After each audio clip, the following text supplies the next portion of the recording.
E retornamos aparecendo agora aqui também para quem está em vídeo, seja bem-vindo, desejando a todos uma excelente de uma semana então, com a parceria da Sicredi, juntos construímos comunidades melhores desde 1902, Cooperativa Piá tentando se reerguer, orgulho de sua origem, Petrópolis Boulangerie presente na sua vida há 70 anos, Superlogrador está aberto, vai até o 12h30, depois reabre às 2h e prossegue até às 8 horas da noite. E ainda a Magazine Luiza, vem ser feliz, vem para o Magalu, são os nossos parceiros do nosso Café com Leite, um parceiro que a gente recebe aqui, a gente coloca na tela agora, Elton Weber, deputado estadual, agora pelo PSD. Bom dia, Elton, bom dia, seja bem-vindo ao nosso Café com Leite, tudo certo?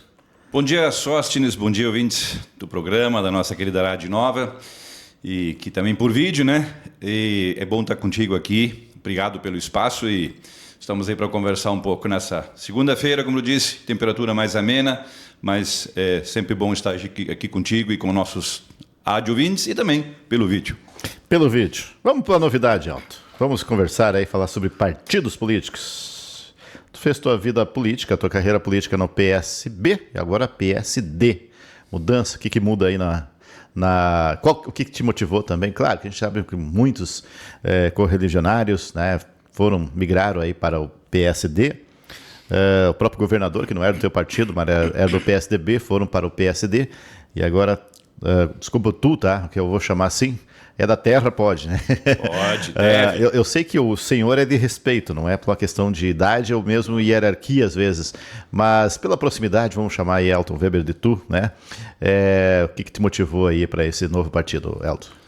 A motivação é de que já há mais tempo, eu diria já há alguns anos, as posições do partido a nível nacional, em alguns temas, inclusive, não condiziam com aquilo que a gente pensava, acreditava ou fazia.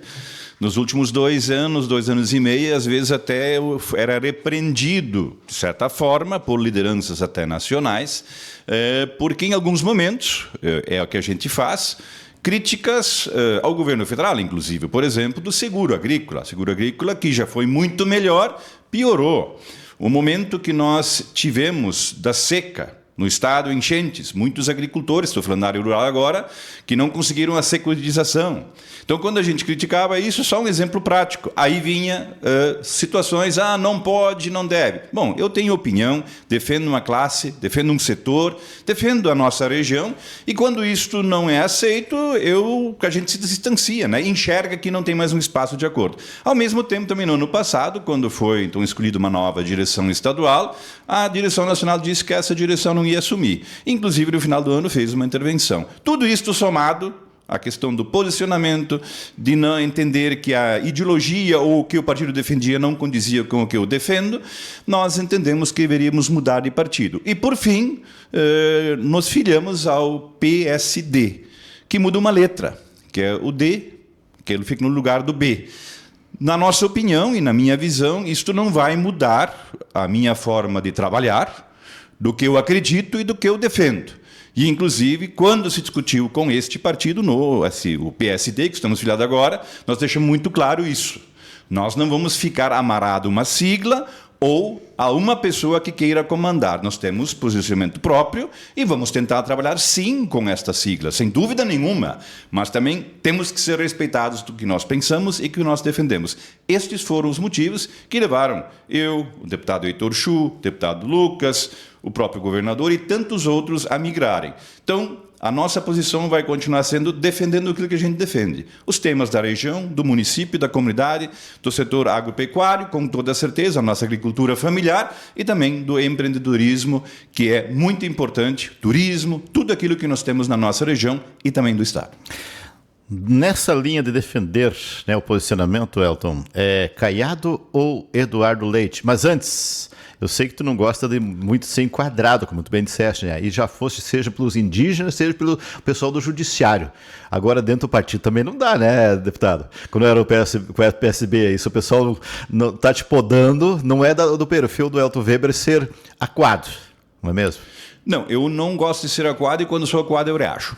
Eu tive incidentes, e não foram por causa dos indígenas, de uma lei que eu apresentei dizendo que terras de agricultores não deveriam ser transformadas em reservas indígenas. Temos muitas outras áreas com florestas e parques estaduais e nacionais no nosso estado. A mesma coisa em opiniões a questão do judiciário. Quando aparecem coisas para terem mais benefícios ou até privilégios, eu não tenho problema em falar isto, eu me posicionei contrariamente. No partido vai ser a mesma coisa. Eu não vou deixar me acuarem e eu ser obrigado a fazer ou votar uma coisa que eu acho que não está correta, seja qual for o tema. E desta forma que eu vou agir, quero colaborar com este partido novo, que estou me filiando, que me filiei já sou filiado, inclusive, não estou mais no PSB, estou no PSD, ajudar a construir, mas também ser respeitado. Eu penso que é esta relação, porque acima dos partidos e composto dos partidos são por pessoas. Eu acredito muito no que as pessoas fazem e podem construir, inclusive construindo na divergência, convergência, porque se todos pensássemos iguais, também não seria tão interessante. Exato. Nessa questão que a gente tem hoje, um cenário, né, que foi definido o Caiado, né, como pré-candidato aí pelo PSD, mas tivemos antes o Ratinho Júnior, né, que declinou e talvez foi essa a maior surpresa, mas tinha também o governador do Rio Grande do Sul, né, tem também, né, que veio para o PSD justamente para ter um lugar ao sol aí no sentido de concorrer à presidência da República. E aí eu te perguntei antes, qual que seria o teu candidato preferido, predileto, se fosse a presidência da República? Eu pergunto, é necessário ter um candidato para a presidência? O PSD deve ter esse protagonismo? Qual que é a importância, Elton? Essa é uma decisão, inclusive, já tomada anteriormente a nós nos filiarmos, ou eu me filiar no PSD. Isso vem do ano passado, acho que foi por outubro, novembro, o presidente nacional do partido, Kassab, disse que teria um candidato a presidente da República pelo PSD, a não ser que o governador de São Paulo, Tarcísio de Freitas, fosse candidato, então teria o apoio ao Tarcísio de Freitas. Isto não aconteceu. Tinha, pelo menos no início do ano, quando se fechou a discussão, inclusive, da nossa ida para o PSD, estava certo a candidatura do Ratinho Júnior, o governador do Paraná. Há poucas semanas, isto não aconteceu. Inclusive, uma surpresa para muitos, inclusive para mim. E aí começou a discussão sobre se seria o governador Eduardo Leite ou o governador Caiado de Goiás. Eu já tinha, pelo menos percebido que certamente seria o governador Caiado, até porque ele se filiou há poucos meses também e não ia se filiar sem ter uma certa garantia que isso acontecesse. Então, a definição nacional ficou pelo governador Caiado, que agora vai ser o candidato a presidente da República, e o governador Eduardo Leite, pelo que a gente tem ouvido nas últimas dias e semanas, está público já, ele deverá terminar o seu mandato como governador. Ele foi reeleito, então termina o seu mandato e certamente vai continuar ou não na política, a gente não sabe, uma decisão não é muito pessoal dele, mas eu creio que este vai ser o cenário. Vamos ter 3 candidatos, a princípio, aqueles que se vê, e certamente mais alguns outros que vão aparecer. Hoje é o atual presidente Lula, o Flávio Bolsonaro, filho do ex-presidente Jair Bolsonaro, e o Ronaldo Caiado, que então é o terceiro nome que surgiu agora, por último, com uma definição do PSD. Acredito que ter um candidato a presidente da República no primeiro turno colabora, inclusive amplia a discussão sobre o que cada um pensa em fazer pelo nosso país ou qual é o seu plano e o projeto. Tinha alguma predileção de tua parte para algum desses candidatos, aí desses pretensos candidatos, né, dos 3 que se apresentaram? Pela lógica, seria, por sabermos, Ratinho Júnior, que há mais tempo estava no PSD. Segundo plano, o governador Eduardo Leite. Era um nome também que se apresentaria como uma terceira via. Mas o Caiado sendo definido, nosso posicionamento é, no primeiro turno, com certeza, apoiar esta candidatura e que no segundo turno, bom, aí quem for para o segundo turno tem que reorganizar a discussão e ver quem se apoia. Acredito que isto deverá acontecer, lógico, a partir do que nós vamos ter no primeiro turno. Mas acredito que a definição entre quem vai para o segundo turno deva ficar entre esses 3 nomes, do atual presidente, do governador Caiado e do Flávio Bolsonaro. A gente percebe, né, Elton, uma polarização. Isso já vem há um bom tempo aí no Brasil. Como é que esse desenho político, na tua ótica, contribui para que haja uma pluralidade maior, aí, tenha mais tem opções, o eleitor aí. O Caiado acredita que pode ser... A terceira via é complicado, porque a gente já sabe, né, que até um posicionamento mais direita, ele tende a buscar votos aí do próprio Flávio Bolsonaro, que parece que não tem uma consistência muito grande, mas todavia tem um apoio, sobretudo aí da família Bolsonaro, do pai, enfim, né, tá preso, mas a palavra dele é o que define o cenário político. Qual que é a contribuição do PSD através do Caiado, ou pelo menos... Como é que tu vê aí esse cenário aí se apresentando com 3 nomes fortes, vamos assim dizer? Eu diria que, se nós olharmos o candidato Ronaldo Caiado, ele, como governador, fez um trabalho muito bom no seu estado. Tem mais de 70% de aprovação. Em Goiás, é um governador que demonstrou ter feito um bom trabalho, pelo menos a população daquele estado diz isso. Então, ele é um candidato bom, né? Como também os demais candidatos estão postos e têm suas peculiaridades. Acredito que sim, centro-direita está mais forte neste primeiro turno, inclusive com o nome do Caiado, do Flávio, e o PT, não estou dizendo que ele é fraco ou que não tem, mas se demonstra claramente que há uma tendência de centro-direita mais forte e não uma terceira via. Essa é a possibilidade, então. E no Estado? Vamos voltar aqui para o Estado. Como é que tu analisa aí o cenário, tu que está no teu terceiro mandato, né? Como é que vai ser a sucessão aí? A gente tem 3 nomes que até as pesquisas é interessante, né? Todos estão liderando, dependendo da pesquisa. Tem a Brizola, como é que é mesmo o nome dela? Juliana. Juliana, né? Daí tem o Zucco, né? E também o vice-governador, né? Que são os 3 nomes mais fortes. Eu acho que são esses que se apresentaram aí. E o Edgar Preto também. O Edgar Preto, esquecendo do Edgar Preto. Pelo contrário, até acho que o Edgar Preto está, pelo menos as pesquisas, está mais bem posicionado. Imagina, esqueci o lapso que eu cometi. O Rio Grande do Sul tem uma força muito grande, principalmente na região metropolitana do PT, né? Então, como é que está vendo esse cenário aí? É um cenário bastante plural, eu diria. Nós temos 4 candidatos hoje postos, possa ter um quinto, eventualmente ou não, mas me parece que começa a se consolidar 4 nomes. O Coronel Zucco, candidato, Gabriel Souza, candidato, migração de Hernani Polo para ser seu vice para o PSD, ao mesmo tempo Juliana Brizola, com um percentual significativo, também como candidata, e também o candidato Edgar Preto, que os partidos, pelas últimas semanas, têm conversado, pelo que se noticia pela imprensa, a gente tem acompanhado também, como todo mundo, de tentar se juntar, mas se isso vai acontecer ou não. Então, eu creio que hoje nós temos, sim, 4 candidatos. Eu diria, nenhum deles está fora, todos estão dentro. Logicamente que para o segundo turno vão 2. Mas são 4 nomes bastante mais plurais do que o cenário nacional. Com certeza, isso é fato.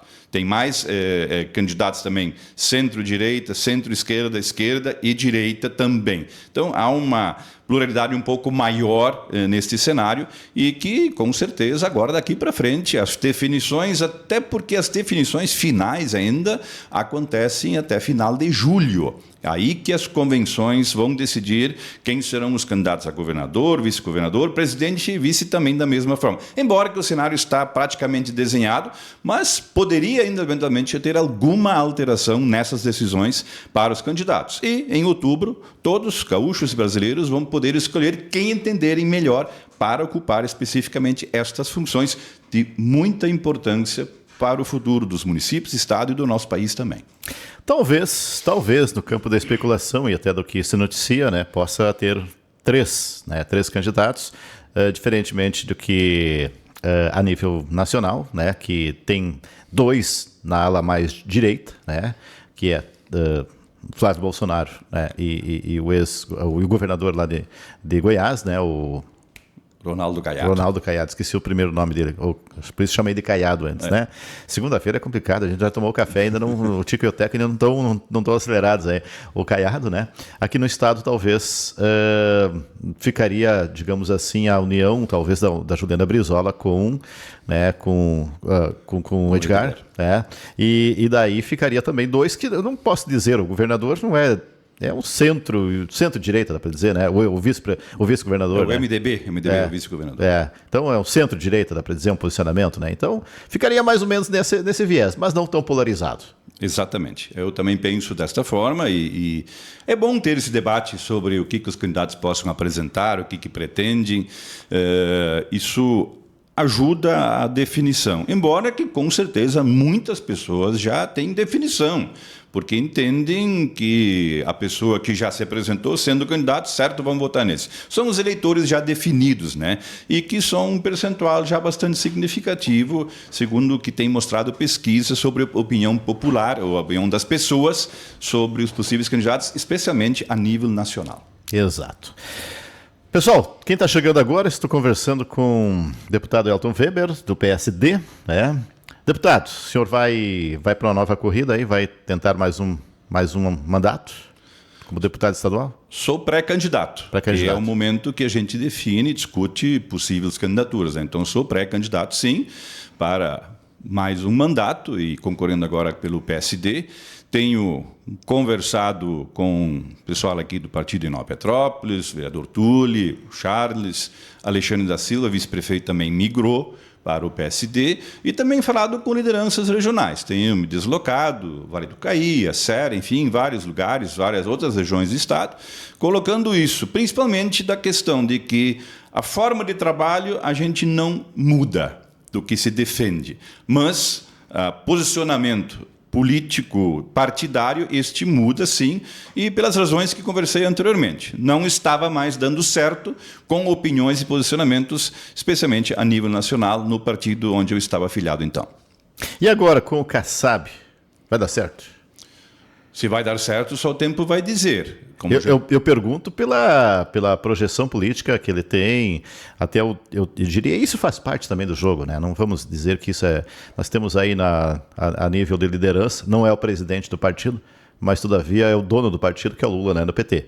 Vamos analisar o seguinte, pelo lado da direita, tirando o Ronaldo Caiado, que agora disputa essa seara dentro do aspecto mais direita, nós tínhamos não um partido, nós tínhamos um nome, Jair Bolsonaro, independente de onde ele estivesse ou está, seja PL, seja qual for o partido, é o pessoal da direita, né? É o pessoal mais, eu vou dizer extrema direita, não de forma pejorativa, mas colocando extrema esquerda, o PT, e também duas forças políticas, né? Direita e esquerda. Então temos esse viés. O nome são dois nomes, né? Um vinculado ao PT, que é maior que o PT. O outro vinculado a qualquer partido, que é maior que qualquer partido de direita, que é o nome de Jair Bolsonaro hoje. E o Caiado agora vem para assumir também essa parte, pelo menos buscar por essa parte de eleitorado que está na direita, ou aqueles que estão insatisfeitos com o PT, dizendo, pera um pouquinho, só tem essas opções mesmo, né? Então também vem esse contexto. E aí eu pergunto para ti, porque a gente sabe que o Kassab também tem um poder bastante forte dentro do PSD. É fácil, acha muito difícil quebrar essa casca, ter protagonismo, aqueles que também vieram para o partido, afinal de contas, tem uma consistência grande de novos nomes. Só a nível local, tu citou ali, Charles, o próprio vice-prefeito Alexandre, vereador Tully, ou seja, tem novos nomes, mas para conseguir um lugar ao sol precisa romper a casca de um partido que lá no passado já foi definido como o Partido do Kassab. O Kassab é um líder muito forte, porque ele vem desde 2012 coordenando este partido. Então ele se solidificou como liderança, esse é o fato. Sem ter sido governador, foi deputado federal, foi secretário de Estado, mas nunca foi governador e nem candidato a presidente. É uma liderança forte que coordena e, de certa forma, comanda o partido. A decisão final, o voto final, para a definição da candidatura a presidente da República foi do Kassab. Não é muito poder para um homem só? É bastante poder, sim, é bastante poder. Agora, depende também, porque tu falaste dos nomes locais aqui. Isso são temas locais que se discute. A nível do Estado, tem grupo também que discute as questões estaduais. A nível nacional, se o Kassab tem poder demais e que isso precisa ser melhor compartilhado, depende também das lideranças que têm projeção nacional. Aí não dá para tirar o Ratinho fora, ele é uma liderança nacional, o governador Eduardo Leite, os deputados federais, os senadores também tem esta função. Não vai ser aqui localmente que nós vamos poder interferir diretamente lá. Sim, posicionamento sim. Agora, o Kassab certamente também nas eleições, se crescer o partido, e certamente cresce, como deputados federais, senadores, porventura, virando presidente da República o Caiado, aí vai-se ter este, eu não diria embate, mas um embate, de certa forma, sobre comando e também liderança. Embora que também o Kassab conquistou essa liderança desde os anos que ele tem coordenado o partido, e hoje ele, PSD, é o partido que mais tem prefeituras sendo administradas no país. 850 e poucas prefeituras no país.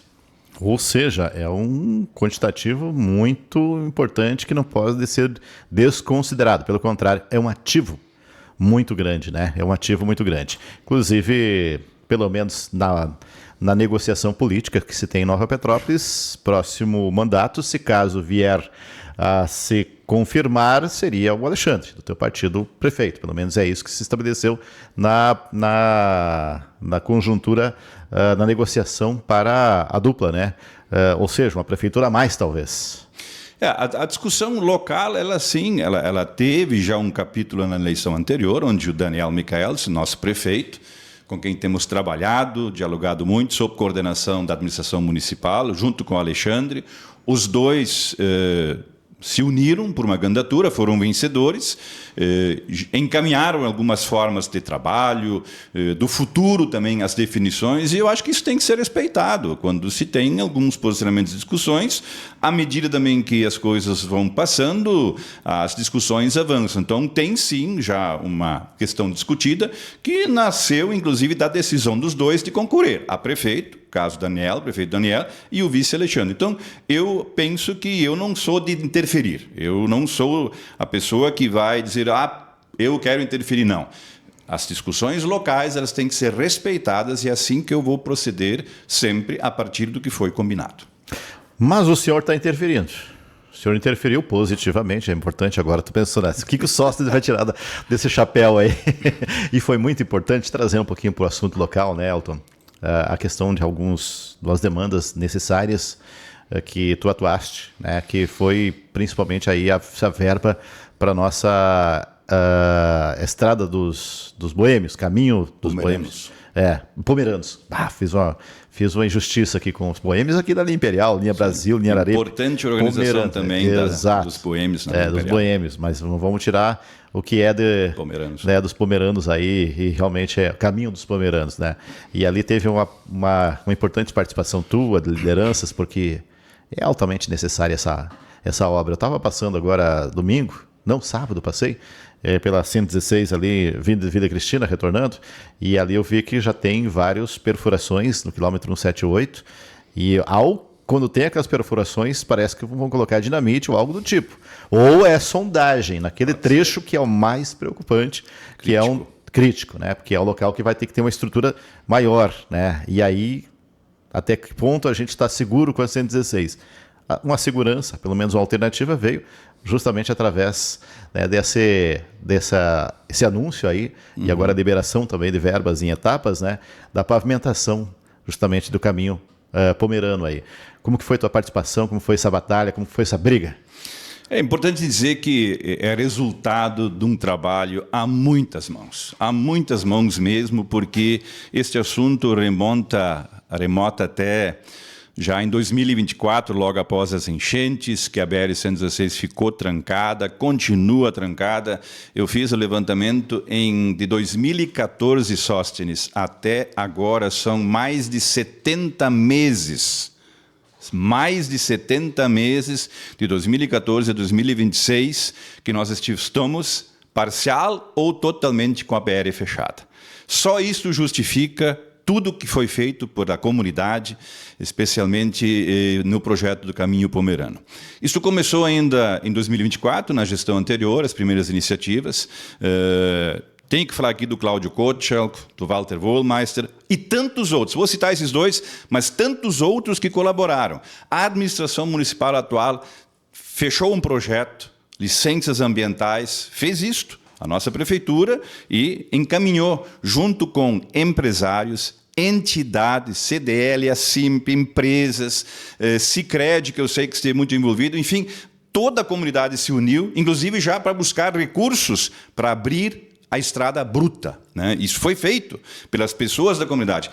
A mim coube ajudar e fazer a articulação, juntamente com o Poder Público Municipal, o prefeito Daniel, seus secretários, vice-prefeito e toda esta equipe, porque tem uma comissão municipal tratando disso. E conseguimos êxito, logramos êxito.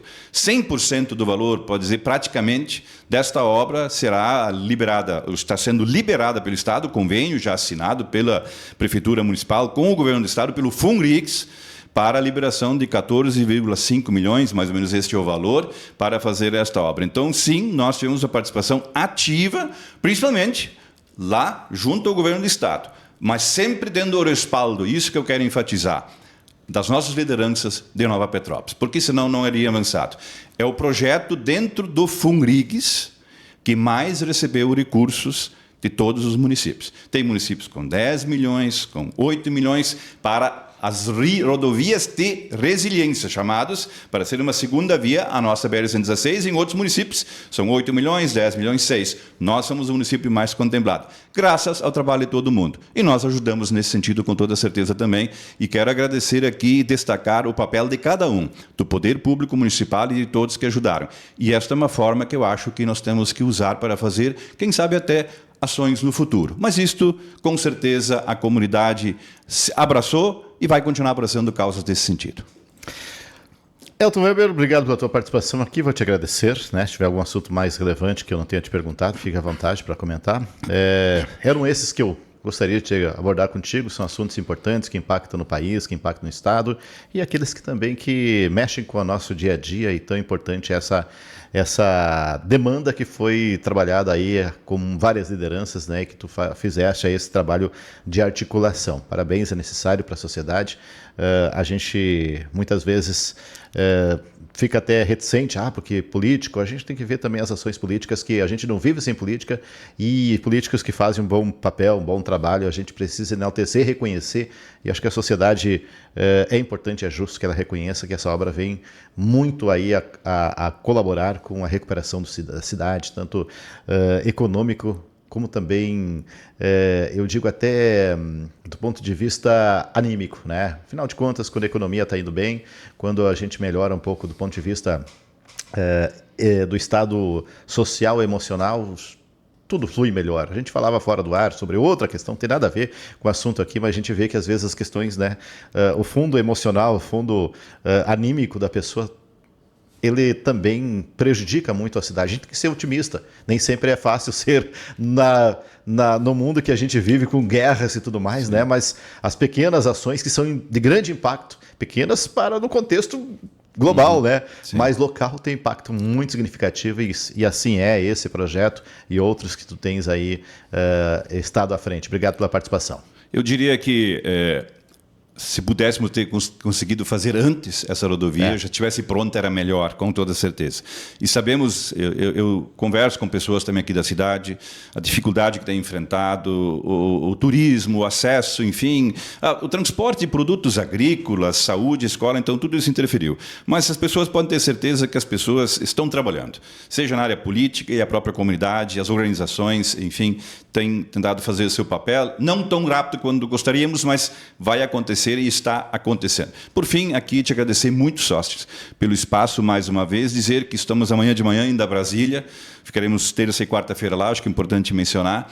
Temos uma situação da classificação dos morangos, frutas, muitas vezes, que quanto mais do manusear para classificar elas, estraga até o produto. Então, esse é um tema que vamos tratar em Brasília, o Ministério da Agricultura, e também vamos estar participando de uma audiência pública na Câmara Federal sobre cobrança de royalties. No caso da soja, no Rio Grande do Sul, que não é um produto nosso da região, você compra a semente e depois, quando colhe, tem que pagar mais uma parte para utilizar a tecnologia. Então, problemas e situações que não nos agradam nada, a gente discute e quer mudar isso também. Então, são temas, às vezes, um pouco fora da nossa realidade do dia a dia aqui da região, mas que as pessoas devem ter ouvido falar. Então, estaremos lá para fazer esse debate e, na quinta-feira, de volta às nossas atividades normais. Muito obrigado, Sóstenes, a todos que nos acompanham. Um grande abraço. Esperamos que a Páscoa tenha sido boa. também de reflexão e espiritualidade. De mais a mais, qualquer coisa, estamos à disposição. Grande abraço a todos. Pessoal, fechando então o nosso Café com Leite de hoje, agradecendo mais uma vez, deputado Elton Weber, do PSD, com a gente aqui, para tomarmos esse café e falarmos um pouquinho aí sobre as questões que importam aí a nossa sociedade nas esferas mais locais e indo também para a questão global. Só não falamos sobre guerra, questão internacional, a gente deixa para outros especialistas em outro momento. Obrigado mais uma vez. Pessoal, Piá está na tela aqui, uma das nossas parceiras, Petrópolis Boulangerie, presente na sua vida há 70 anos. Superlugrador está aberto, vai até 12h30, depois reabre às 2h e segue até às 8 horas da noite. Magazine Luiza, vem ser feliz, vem para o Magalu. E também com a gente aí a Sicredi, juntos construímos comunidades melhores desde 1902, né? Uma importante parceria também com Caminho Pomerano, né? Uma vez que a Sicredi também teve uma participação importante aí em recursos para a abertura dessa estrada que venha a se tornar aí uma alternativa para Caxias do Sul. Tá certo, pessoal? Fechamos e desejamos a todos aí uma excelente de uma semana. A gente